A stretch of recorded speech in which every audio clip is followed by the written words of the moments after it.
Somos el grupo 3 que presentará el tema de la violencia y delincuencia actual en Guatemala y sus repercusiones psicosociales. Como bien sabemos, en Guatemala la violencia y la delincuencia se vive día tras día, ya sea de manera física, sexual o mentalmente, aunque esto no es algo reciente, sino que va desde mucho antes, durante la historia desde la revolución, el conflicto armado hasta la actualidad.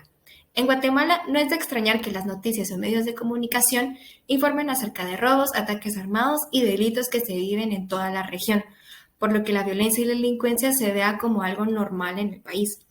Así también tienen las repercusiones psicosociales que afectan a la población y que hoy los vamos a presentar.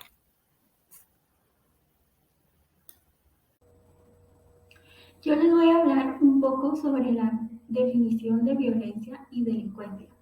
Según la Organización Mundial de la Salud, define el término violencia como el uso intencional de la fuerza o el poder físico, de hecho como amenaza, contra uno mismo, otra persona o algún grupo o comunidad, que cause o tenga muchas probabilidades de causar lesiones, muertes, daños psicológicos, trastornos del desarrollo y privaciones.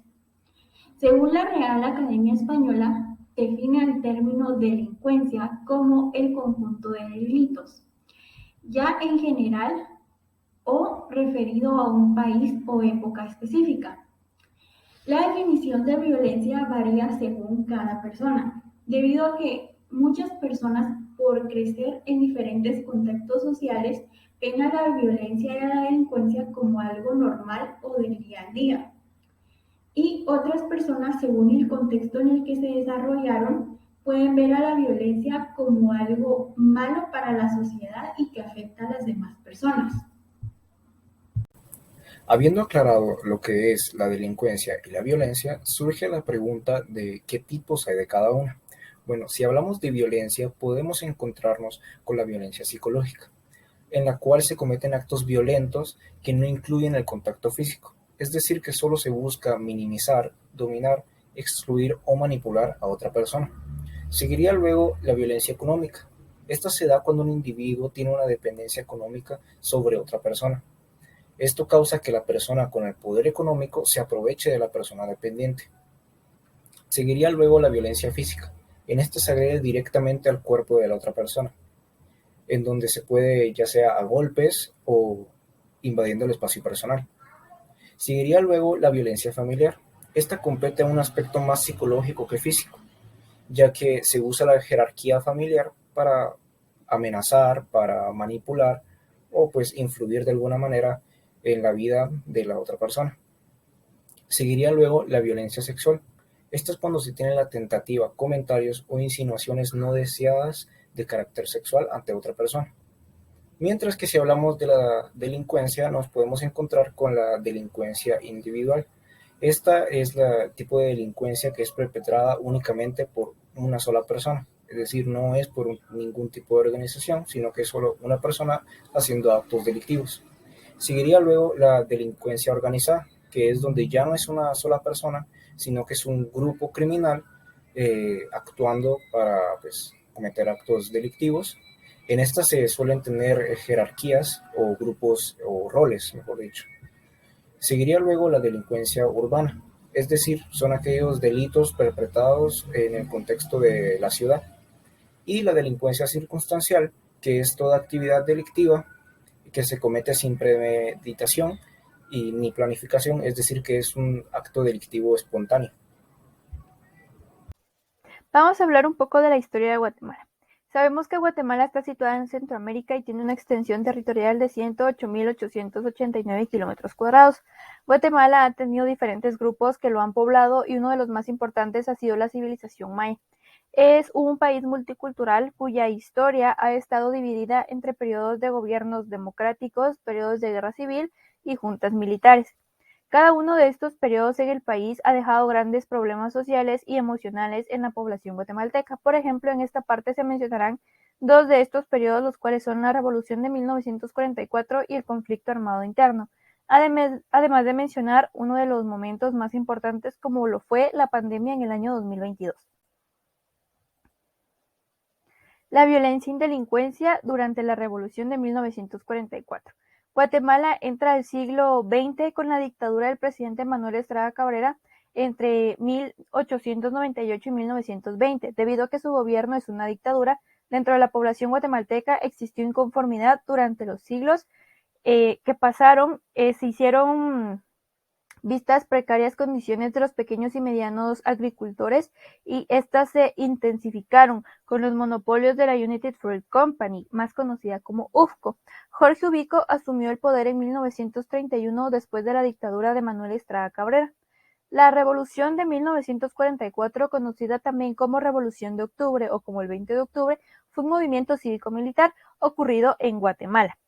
Fue efectuado por militares, estudiantes y trabajadores que lograron el derrocamiento del gobierno de Jorge Ubico Castañeda. Esta revolución es uno de los movimientos más importantes en la historia del país, ya que se opuso a décadas de miseria, despojo y represión. A pesar de todo esto, fueron más los intereses económicos, ya que se impidió realizar una reforma agraria que le permitiría al país industrializarse y avanzar hacia el capitalismo. Algunos puntos importantes son que en 1943 fue fundada la Asociación de Estudiantes Universitarios, y el 21 de junio de ese mismo año se realizó una Asamblea General de Estudiantes Universitarios en el Paraninfo. En dicha asamblea se propuso una huelga general para ver si el presidente no renunciaba. Posteriormente, las manifestaciones del 25 de junio fueron reprimidas por la caballería, algo que derivó el fallecimiento de la maestra María Chinchilla. La presión popular causó efecto, aunada a la presentación del Memorial de los 311, que culminó con la renuncia de Ubico el 1 de julio. Después del gobierno de Jorge Ubico, quien asumió el poder fue Federico Ponce Baides, quien buscaba perpetuarse en el cargo al igual que su antecesor, por lo que en la madrugada del 20 de octubre se inició la acción armada de pequeños grupos militares que recibieron apoyo de la población, quienes llegaron a la Guardia de Honor a recibir armas. Después de 16 horas de combate fue derrocado el gobierno de 108 días de Federico Ponce Baides. El conflicto armado trascendió entre los años 1962 y 1996. Dentro de este periodo hubo diversos gobiernos de índole militar, al igual que las guerrillas que se organizaron con el fin de defender a los derechos humanos en Guatemala. Sin embargo, las persecuciones, las matanzas, asesinatos, desapariciones forzadas, entre otras acciones, afectaban a la población guatemalteca, principalmente a la población indígena, y que dado a todo esto, dio un gran impacto social en el país. Las causas más comunes del conflicto armado en Guatemala son la desigualdad social, la económica, la exclusión política y la cultural. ¿Cómo empezó esto? Si bien sabemos, durante los 36 años en Guatemala tuvo bajo una presidencia militar, así como acontecimientos que la marcaron. Por ejemplo, el gobierno de Diego Fuentes, Carlos Arana Osorio, la masacre de los Pasos en Alta Verapaz, la quema de la embajada y el gobierno de Efraín Ríos Montt, como uno de los más sangrientos en el año 1982. Donde los más afectados pues eran hombres, mujeres, niños y niñas, donde la violencia y la delincuencia estaban en los niveles más altos de la historia del país. No fue hasta el 29 de diciembre del año 1996 donde el gobierno de Álvaro Arzú firma los acuerdos de paz, en donde el gobierno ya no sería dirigido por militares y así se daría un nuevo comienzo a la población guatemalteca. ¿Cómo fue la violencia y delincuencia en Guatemala durante la pandemia del COVID-19? Bueno, esto comenzó en el año 2022 con la llegada del COVID-19, que esta pandemia obligó al mundo entero a pasar cuarentena por muchos meses, y sin embargo, la violencia y la delincuencia siguieron presentes. Y según estudios, tal vez no con la misma frecuencia que antes, pero igual seguía ahí. En cuarentena se presenciaba la violencia ya sea de manera psicológica, sexual o física. Además, la delincuencia como robos a comercios y vehículos también tuvo una disminución, pero a pesar de que tuvo una disminución, seguía ahí. La violencia y delincuencia que se presentaba en Guatemala tuvieron cambios impresionantes. Un ejemplo es que los registros de la violencia homicida tuvieron una tendencia diferente a corto plazo, en especial entre marzo y agosto del 2020, que se registraron 1.677 homicidios por todo el país, mientras que en el año 2019 se tuvo un registro de 2.476 homicidios. En total, la diferencia recae en un 32% de los casos. A mediados de marzo, donde el COVID-19 y la crisis sanitaria estaban en el punto más alto, la cifra de la violencia homicida baja de 6.53 a 4.06. Es uno de los más bajos registrados durante estos primeros 15 días de confinamiento y la implementación del toque de queda. En el mes de mayo, el gobierno siguió con las medidas de toque de queda de 24 horas durante los fines de semana y entre el 15 de mayo y el 18 de mayo, la misma se prolonga por 2 fines de semana más, por lo que la cifra de violencia homicida descendió de 6.2 a 4.43. A mediados del mes de julio, en especial entre el 17 y 22 de julio, aquí las cifras seguían siendo bajas. Aquí también seguía la implementación del toque de queda para mantener a la población guatemalteca resguardada y hubo una caída de 8.2 a 6.2. Según los registros, las denuncias por violencia intrafamiliar aumentaron y llegaron a duplicar la cantidad registrada en el 2019. En sí, el total de denuncias a los inicios de pandemia y agosto del 2020 fueron de 801, mientras que en el 2019 solo se reportaron 636 en el mismo tiempo.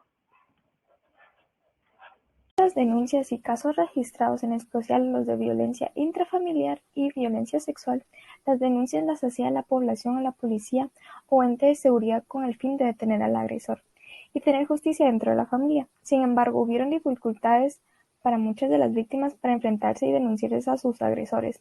Las denuncias en lo general estaban involucradas entre menores y mujeres hasta de 25 años, pero también existe una hipótesis y una explicación objetiva del por qué las denuncias sobre la violencia sexual se redujeron.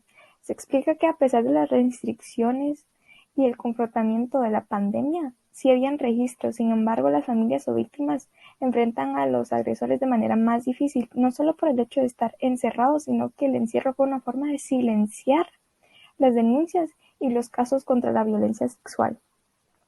Según la normalidad, los delitos en enero eran mucho más altos que en el año 2019. Sin embargo, tomando las medidas de confrontamiento, toques de queda y otros medios de seguridad, las cifras se registraron en caídas y luego los casos y denuncias comenzaron a estabilizarse y a subir de nuevo, como era de esperarse. Las medidas de confrontamiento y la restricción de la movilidad provocan que las cifras bajaban. Sin embargo, nunca llegaron a estar tan bajas o cayeron lo suficiente como durante el año 2019. Para concretar, este año, por los meses de enero y agosto, se registraron más casos en robos de buses o comercios que en el 2020. La explicación que se tiene es que gracias a las medidas de confrontamiento, movilidad y toque de queda que se implementó el gobierno, ayudó que estos delitos fueran de menor grado. Al mismo tiempo, durante estos meses el confinamiento y toque de queda, que la mayoría de detenciones fueron por el incumplimiento del horario del toque de queda o también por incumplir el protocolo de utilizar mascarillas, la pandemia fue un giro impresionante en tanto el impacto psicosocial a los seres humanos, en especial para Guatemala. Pues si es así, al estar encerrados y no realizar actividades dentro de la normalidad en la que se encontraba el país y la que estaban acostumbrados, sí un gran impacto al mismo tiempo que una crisis sanitaria por el COVID-19. Dejó una huella muy profunda para aquellas familias que perdieron a un familiar por este virus, pues vivir un duelo no era fácil estando en estas condiciones. La violencia y la delincuencia durante el año 2020, según los estándares, sí disminuyeron. Sin embargo, el ser humano tiene la capacidad de adaptarse a cualquier ambiente que se le presente. Y a la vez la violencia permaneció en silencio. Muchos de los pobladores tenían una rutina de no ver al abusador o agresor durante este día y lo miraban de una forma como una escapatoria. Sin embargo, la pandemia cambió la rutina de manera abrupta. Poco a poco las denuncias decían, al igual que la delincuencia, donde los horarios simplemente cambiaban, pero el delito seguía vigente. La violencia y delincuencia según la psicología social. Bueno, la violencia no es la manifestación de un rasgo psicológico individual, sino es el producto de una serie de factores psicológicos que varían según las características y las normas de la organización o de los grupos humanos en los que se produce. La delincuencia forma parte de una inadaptación y a medida que va surgiendo se da un desafío a la sociedad y a sus normativas de convivencia. La delincuencia se va produciendo por una conducta humana asocial y en el fondo una ruptura de las relaciones que tienen los individuos, ya sean intrafamiliares o interpersonales. La explicación de la delincuencia y el crimen ha evolucionado desde la magia e influencia divina hasta la ilustración. En este periodo se determina que la explicación de la delincuencia está en la persona tanto como individuo y en su comportamiento. Existen diversas teorías que pueden explicar la violencia y delincuencia. Por ejemplo, el psicoanálisis tiene una función social en la salud psicosocial y es la de señalar las contradicciones que de por sí encierra la cultura y advertir que las prácticas institucionales que pueden ser contraproducentes para la salud psíquica o social.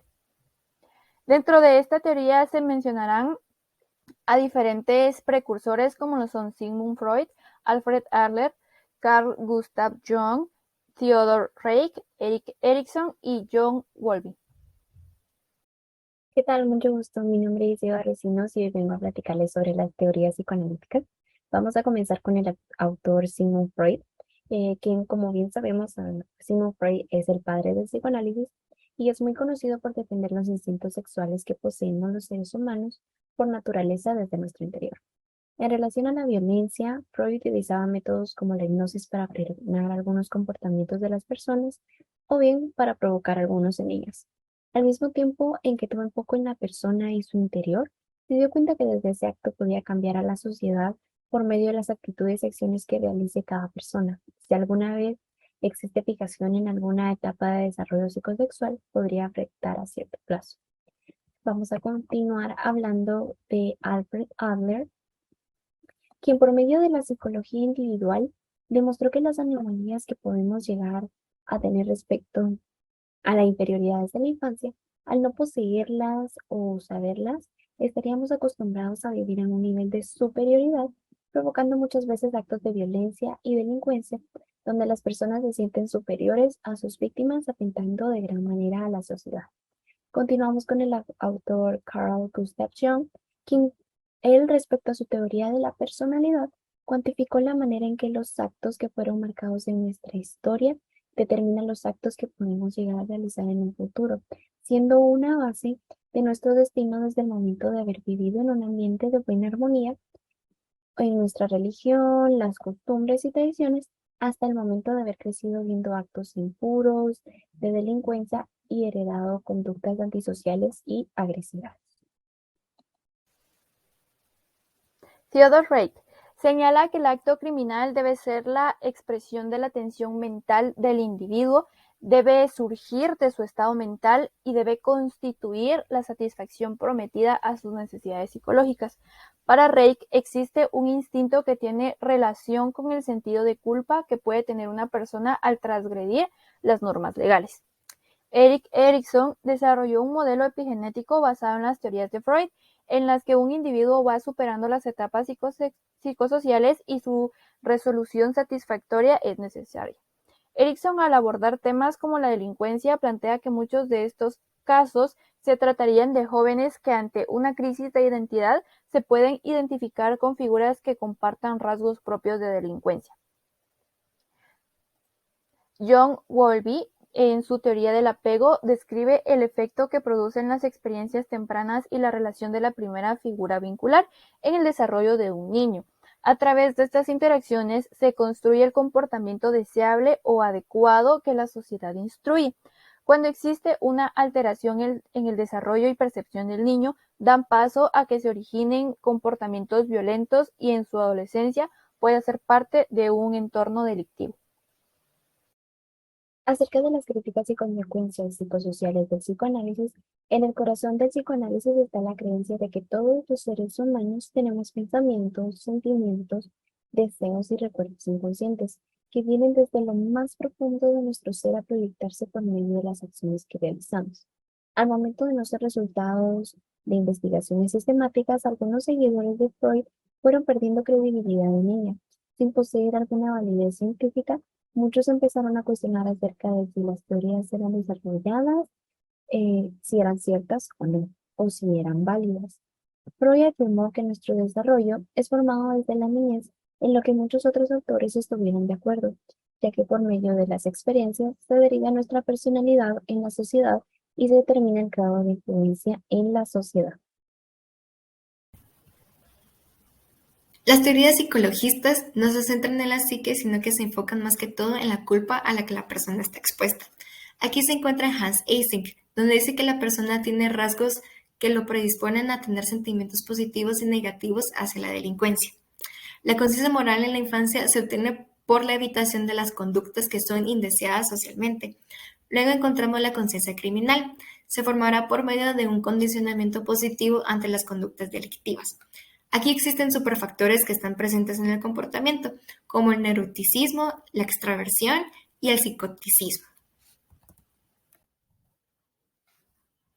Luego tenemos el modelo socioconductual. Sus exponentes son Albert Bandura y Rudolf Fillman. Aquí es donde inicia por medio de procesos de factores psicológicos que predisponen la conducta, apoyando a la situación desfavorable que fomenta la delincuencia en la sociedad.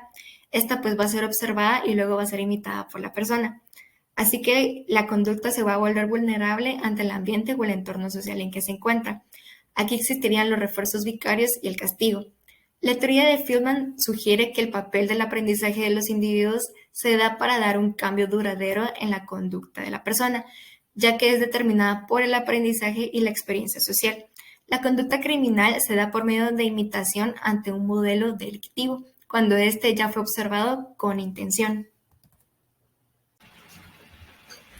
Buenos días, mi nombre es Caitlin González y les hablaré sobre las teorías factorialistas.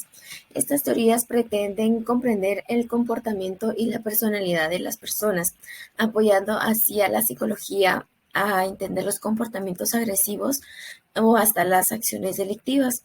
Vamos a hablar de distintos autores, empezando por Ron Akers y su teoría del aprendizaje social de la conducta delictiva.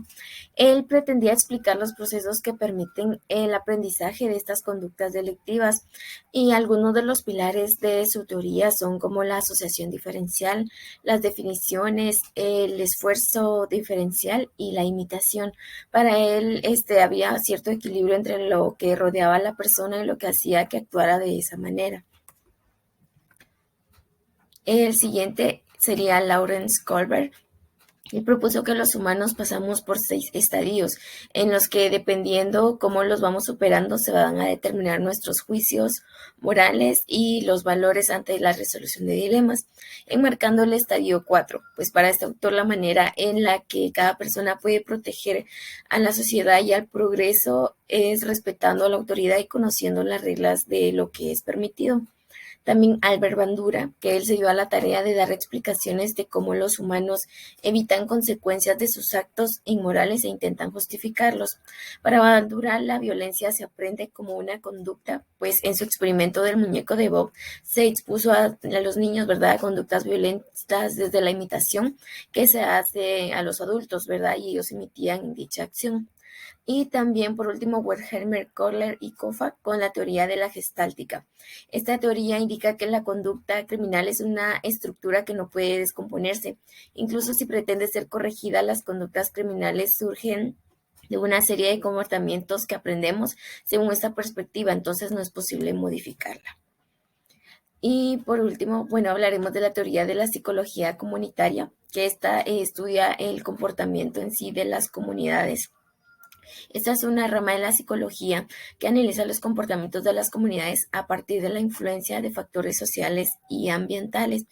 Hablando de Emil Durkheim y la teoría de la anomia, él explica que en la conducta criminal se da la anomia, que es la pérdida de significado de las normas y leyes, por lo que surge gradualmente la orientación de cometer conductas inapropiadas. Él fue el primero en relacionar la violencia con la distancia social, pues para él la violencia se presenta justamente cuando la sociedad está presente en la anomia, ¿verdad?, que es la ausencia de las normas que gobiernan las relaciones entre las diversas funciones sociales.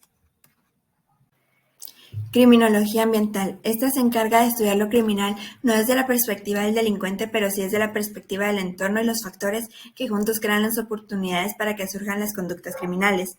Busca hallar la relación y el contexto espaciotemporal del delito. A continuación nombraré las teorías ambientales. Teoría del patrón delictivo. En esta teoría hay un sujeto con motivación a delinquir, debido a la disposición continua que hay, es decir, las oportunidades diarias junto a los factores sociales que juntos crean las oportunidades para que continuamente sigan surgiendo las conductas criminales. La teoría de las actividades rutinarias de Lawrence y Marcus Felson. Para estos autores, las conductas violentas surgen entre la relación del contexto situacional y los factores que están propensos a recibir o ser partícipes de violencia. Estos factores son 3. Número 1, un sujeto con motivación a delinquir. Este sujeto es un delincuente. Número 2, una víctima vulnerable. Esta víctima suele ser un objeto o una persona desprotegidos. Y número 3, una ausencia de autoridad. Ahora la teoría de la elección racional de Cornish y Clerk. En esta teoría se dice que un sujeto decide delinquir luego de haber examinado una amplia variedad de opciones. El sujeto conscientemente eligió realizar actos criminales. Para estos autores hay 3 tipos de delincuentes. Número 1, el delincuente depredador. Este delincuente es muy impulsivo e incluso antes de que se presten las oportunidades para delinquir, él ya tiene ese deseo de cometer actos criminales. Número 2, el delincuente oportunista. Este delincuente no es tan impulsivo y tiene muy presentes sus valores morales, pero incluso antes de que se muestren las oportunidades para delinquir, él ya tiene presente esa opción. Y número 3, el delincuente situacional. Este solo actúa después de haber percibido los factores y oportunidades para actuar criminalmente. Triángulo de la criminalidad o delincuencia. Esta es otra manera de comprender la conducta social y la conducta criminal. En esta hay 3 factores que tienen roles importantes. Número 1, un delincuente con disposición a actuar criminalmente. Número 2, una víctima. Y número 3, un contexto situacional, es decir, que se presten los factores para que un sujeto tenga la oportunidad de delinquir. En la teoría del conflicto estamos hablando que a raíz de la conducta individual se generarán movimientos sociales encaminados en busca de beneficios. Los conflictos pueden o no tener violencia. En la teoría de las subculturas, los individuos carecen de recursos personales para lograr realizar ciertas metas, lo que generará una tensión y un desajuste encaminado hacia que realice conductas delictivas. En la teoría del etiquetamiento, la persona al hacer una acción delictiva inicial será etiquetado por la sociedad. Esto provocará que esta conducta pueda o no repetirse. En la conducta antisocial, según Philip Zimbardo, estamos hablando de la interacción del individuo con situaciones extremas e inesperadas que generarán una conducta reprochable que será excusada por la situación que está viviendo. Stanley Milgram habla sobre la obediencia. Estamos refiriéndonos a que el individuo se ve como un medio para que una persona de autoridad realice sus conductas, excusándose así de la responsabilidad. Steven Pinkley habla del declive de la delincuencia. A disminución de la delincuencia a través de los años, es necesario crear un sistema de justicia que esté encaminado a ella. En las consecuencias psicosociales, estamos hablando de una dinámica social que se generará a través de la inseguridad que generan la violencia y la delincuencia. En la individual nos referimos a que existen personas que son vistas como vulnerables o aisladas y provocará que sean objetivo de actos delictivos como es el robo. Esto provocará que tenga miedo a salir solo a la calle, que tenga pánico, estrés, ataques de ansiedad, que después pueda estar en alerta e incluso pueda aparecer. Familiares. Cuando una familia entera se ve amenazada por extorsiones, intimidación por parte de un grupo criminal, las afecciones sociales son las siguientes: impotencia, preocupación en las cabezas del hogar, frustración, desánimo, depresión, desesperación por encontrar un refugio, desintegración familiar, rechazo entre los mismos miembros de la familia, sensación de inseguridad y violencia intrafamiliar. Esto se da porque muchas veces la violencia también viene por parte de los miembros internos de una familia. Comunitarios. Las comunidades vulnerables son las que están más propensas a sufrir extorsiones. Es por eso que esto causa una gran afección en la parte emocional de los comerciantes o las víctimas. Esto causa las siguientes afecciones psicosociales: hostigamiento, inseguridad, sentimiento de alerta, presión, depresión y desigualdad. Grupos pares. Estos son los grupos que no presentan lazos sanguíneos, pero que sí son afines en otras actividades o en otros aspectos, tales como sus intereses, su estatus social y sus ideologías. En ellos se da mucho lo que es el bullying y las agresiones pasivo-agresivas. Es por eso que las afecciones psicosociales son el aislamiento, el encierro, el desánimo, la coacción, la baja autoestima, los problemas de socialización, las conductas anormales y el resentimiento. En los escolares. La etapa escolar es muy fundamental, ya que los infantes o adolescentes aprenden a relacionarse con las personas de su entorno. En este contexto se da el bullying y el acoso escolar. Es por eso que las afecciones sociales son el ausentismo escolar, las pocas habilidades sociales, la ansiedad, la depresión, el bajo rendimiento académico, la deserción del centro educativo y el aislamiento. Ahora de los delitos. El delito de amenaza, hurto, robo agravado, extorsión y estafa provoca las siguientes afecciones psicosociales: estrés, miedo, depresión, ansiedad, delirios de persecución, retraimiento, desestabilidad emocional, agresión y frustración. El delito de violencia de género genera en las personas víctimas sentimientos de impotencia y culpa, depresión, desánimo, desconfianza e inseguridad. Los delitos sexuales generan sentimientos de vergüenza, variación de la conducta antes del hecho, depresión, autoagresión, desconfianza, abuso de drogas, desánimo de vivir y síndrome de estrés postraumático. El delito de la delincuencia juvenil genera promiscuidad sexual, separación familiar, inestabilidad emocional, incremento de peleas callejeras y la limitación de los valores morales. El adecuado desarrollo del niño es de vital importancia, ya que el ambiente influirá sobre su personalidad y comportamiento en su adultez. Las actitudes que refiere a la sociedad sobre algún hecho delictivo puede que sean observadas y replicadas por el niño. Para ejemplificar nuestro tema, decidimos utilizar un recurso en la plataforma de YouTube, debido a que, al ser un tema delicado, no hay muchas personas que quieran hablar sobre esto, por lo que les dejamos el siguiente video.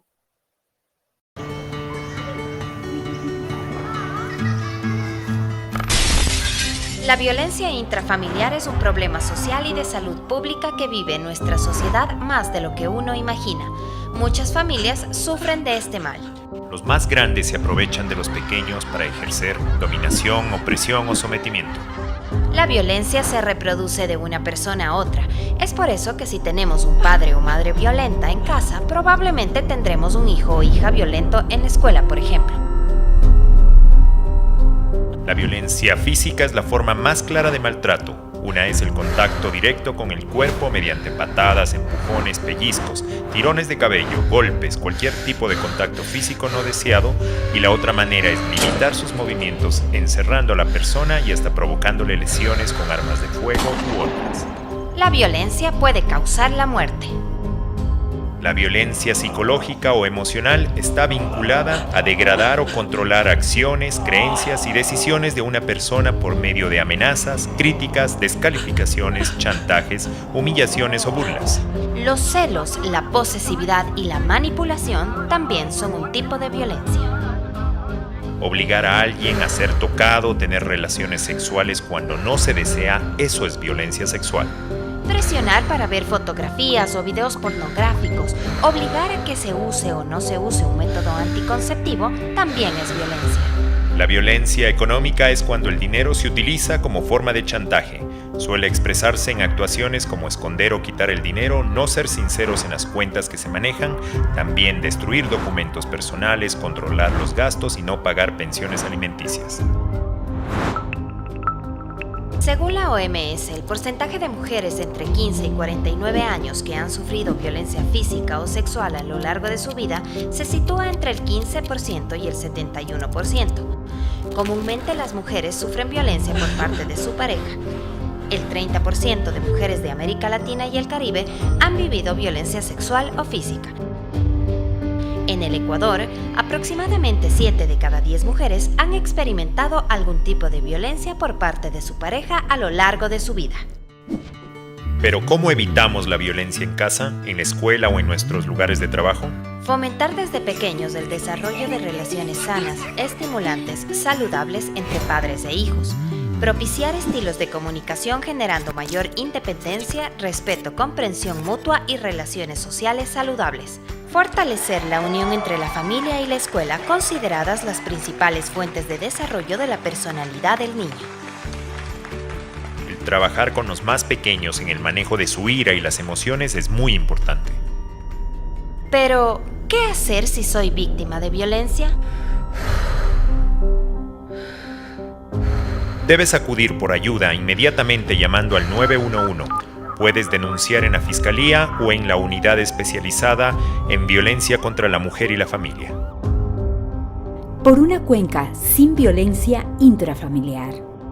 Este es un mensaje del Consejo de Seguridad Ciudadana de Cuenca.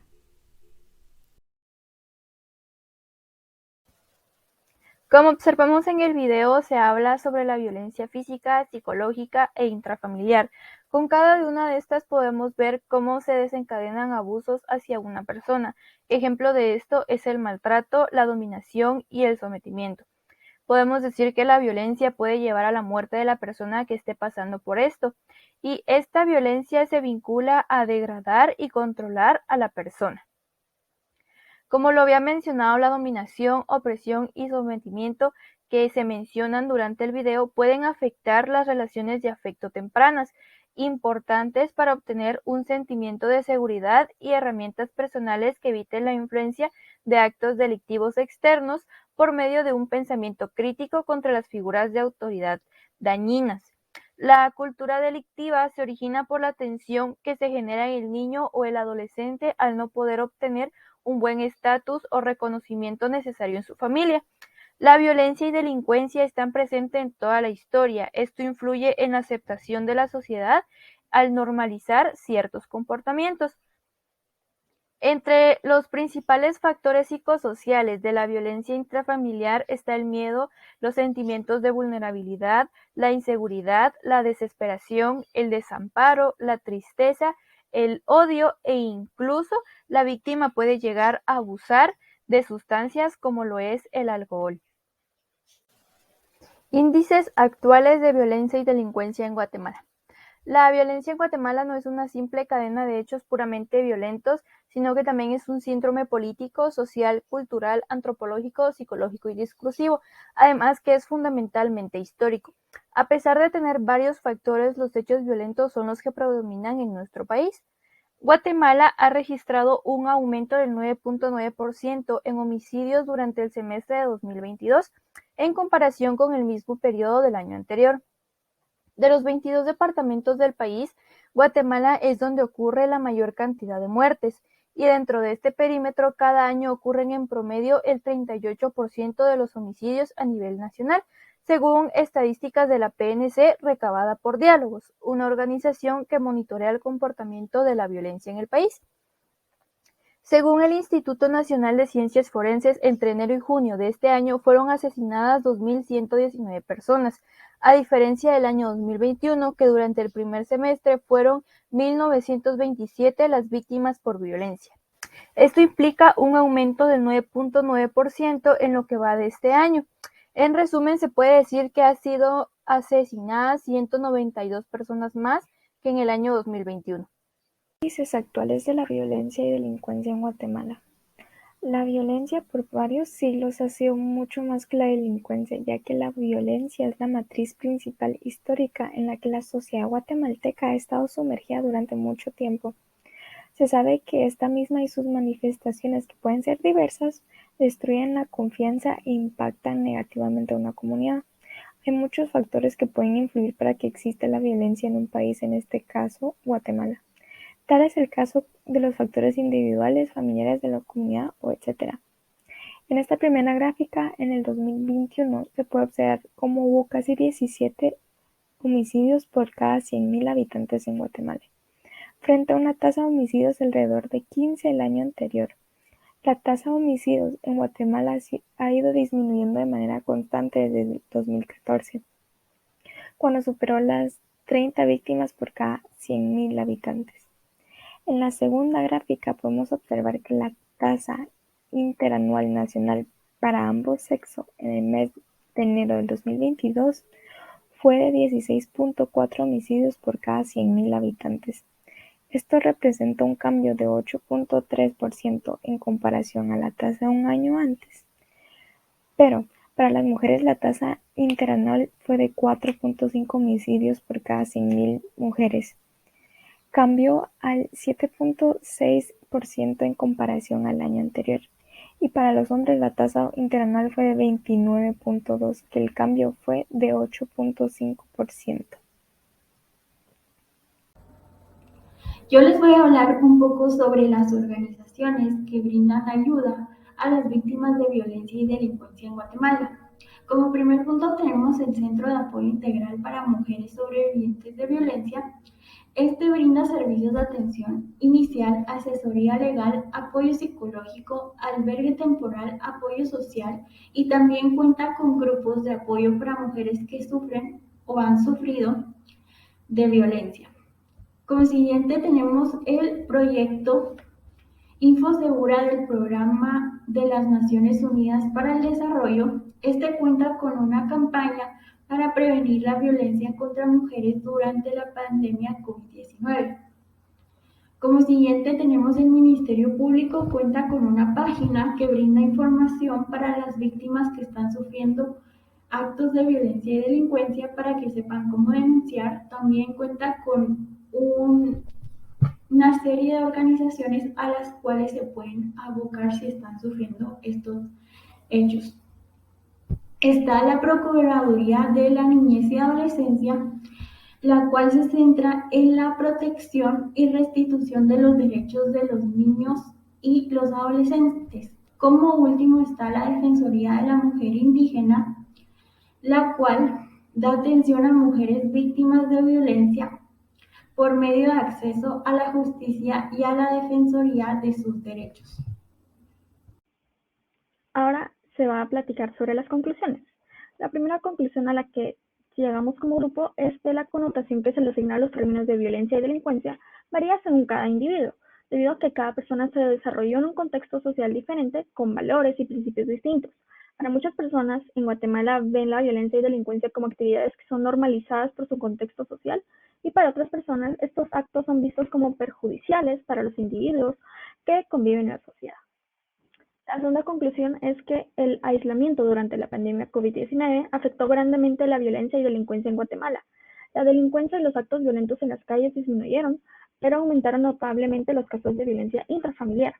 Esto afectó a muchas personas, debido a que las horas laborales eran el único espacio sin violencia que tenían, ya que al regresar a sus hogares sufrían estos actos de violencia. Y esto nos ayuda a reflexionar que en la sociedad guatemalteca la violencia está presente mayormente en los hogares, y es de este entorno social donde los agresores aprenden a realizar estos actos, y esto se ve replicados por generaciones. La tercera conclusión es que en Guatemala las acciones violentas y delictivas han estado presentes durante muchos años. Se pudo observar que en sucesos históricos, como el conflicto armado interno, donde se vieron violentadas a muchas personas, este suceso, aunque finalizó las acciones de violencia, se siguen viendo en Guatemala en la actualidad, con las acciones delictivas que sufren los guatemaltecos a diario y los actos de violencia contra personas vulnerables como niños, personas mayores, mujeres, personas homosexuales, entre otras. Los actos de violencia en contra de estas personas han sido de tipo de violencia de género, violencias sexuales, psicológica, física, cibernética, económica, familiar y sexual. Y la última conclusión que se llegó fue que en Guatemala existen diferentes instituciones, las cuales cuentan con programas de prevención y ayuda a víctimas que han sufrido algún tipo de acto violento. Pero muchas veces estas instituciones no tienen suficiente visibilidad para que toda la población las conozca y sepa cómo acudir a ellas, y también por el miedo de muchas víctimas, ya que no acuden a buscar ayuda a estas instituciones.